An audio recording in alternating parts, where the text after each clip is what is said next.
Alright, get your deer up here in a place where you can get kind of flat and stuff like that and laid out so his legs are spread open and stuff like that. I start back here on this quarter. You cut into this joint right here, you'll feel up there will be a bump right there, kind of. We cut across that bump. Cut straight across and down through the tendons there. Skin down on the back side here. Just get your tip of your knife barely underneath the hide there so you can just kind of lift it up a little bit and cut through it. Do that, I open this leg up like this.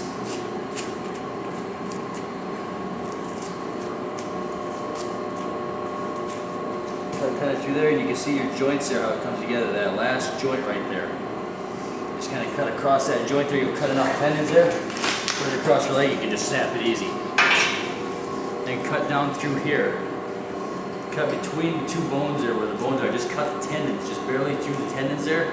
Leave the hide intact. And once you cut all the tendons, you can kind of skin it down just a little bit. And grab a hold of it. Pull it right down.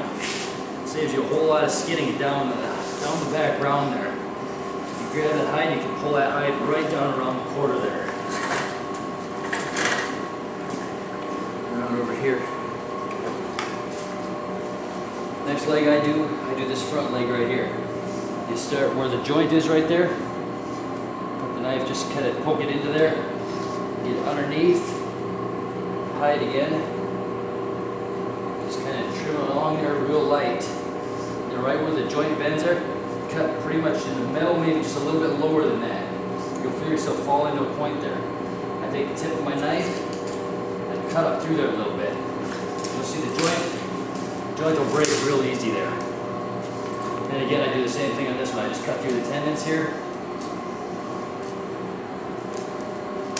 Just cut barely through the tendons. I leave the hide intact. And I can just kind of hold that leg up. I can pull that hide right down the leg and down a little bit of the shoulder there.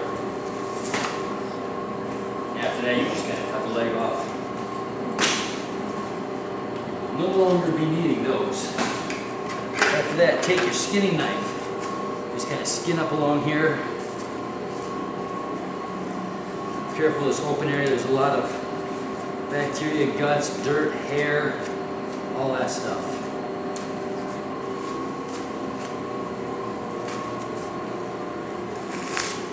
A lot of this, especially on a warm deer. This one is warm, it just came in this morning. You can cut down, you can kind of cut through it real easy there. There's two layers of meat there. There's a little bit, this side meat right here that's on the deer.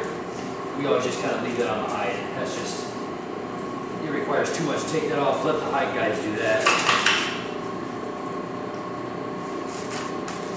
Just kind of skin it down halfway through the back there. You'll get the other side from that side over there.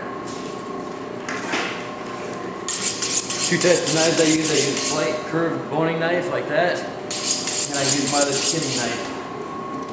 Use your boning knife for doing cuts through the hide like this. It puts the right type of pressure, the curve of the knife and the points and everything, puts the right type of pressure where you want it to cut. A boning knife, you want pressure mostly to be out on the tip. Just like that. This is your skinning knife. It's got a lot more. You put the pressure out here in this area right here. That's where you want to be skinning down. It keeps the tip, the point away from the hide so you don't poke too many holes in the hide.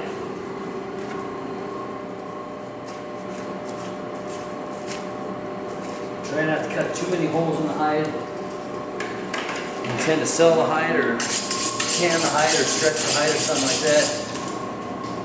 Not really useful if it's got a bunch of holes in it. See, some hunters like to take out what's called the scent gland. The scent gland is this patch right here. It's what gives a deer its smell, especially on bucks.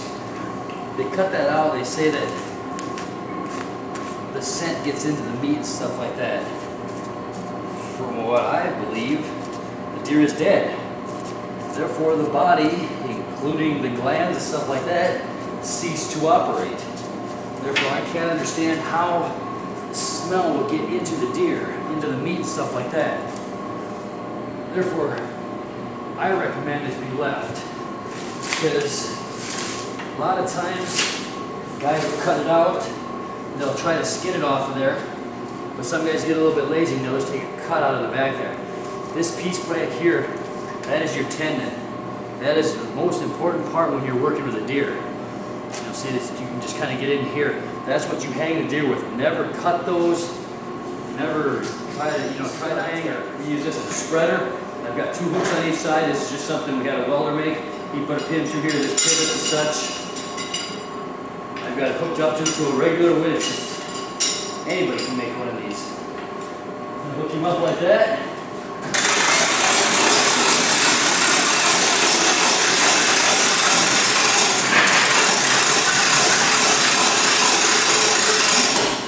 Lift him up like this.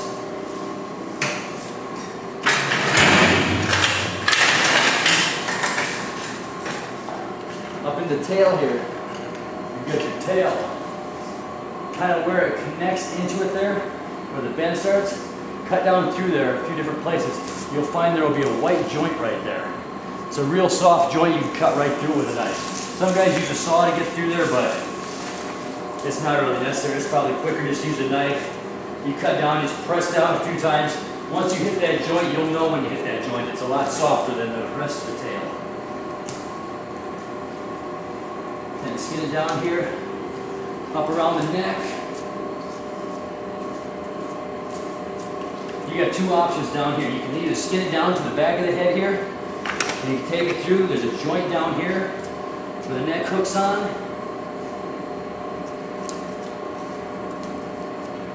It's right in here.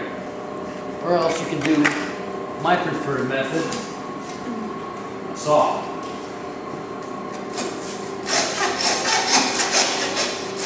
Cut it through like that.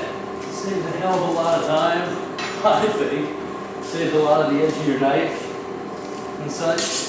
When I cut it through, I just cut through the meat. I leave a little bit of the front of the neck hanging there. I leave a little bit of the windpipe and everything. That way the deer's hanging there, the bone's not connected yet, but it's still hanging there. That way I can cut the hide away. I leave the hide like this. That way I can get the saw in there and I can make it kind of a clean cut there as much as possible, so as not to get a bunch of hair and stuff into there. I cut the hide off, I cut through the neck. What I do is I cut the windpipe up out here at this point too. Cut that up out of there. That's a done deal then. After that, you got your deer like this. You can see obvious damage here from where it was shot and stuff. Got it through both sides there. Pretty good shot of this one. I take my skinning knife here. I cut down through here. I cut just where the flank meat kind of comes up and meets the back round here. I cut that back. You can see the tenderloin right in there. The chop is on the back side also. I'll cut that meat down to the ribs right here. And I'll just cut that meat off. You can use any one of your knives like this. This meat is basically the inside of the guts and such. What I've seen, there's always like a lot of contamination there. A lot of dirt, grass, gut material, hair, blood, everything like that.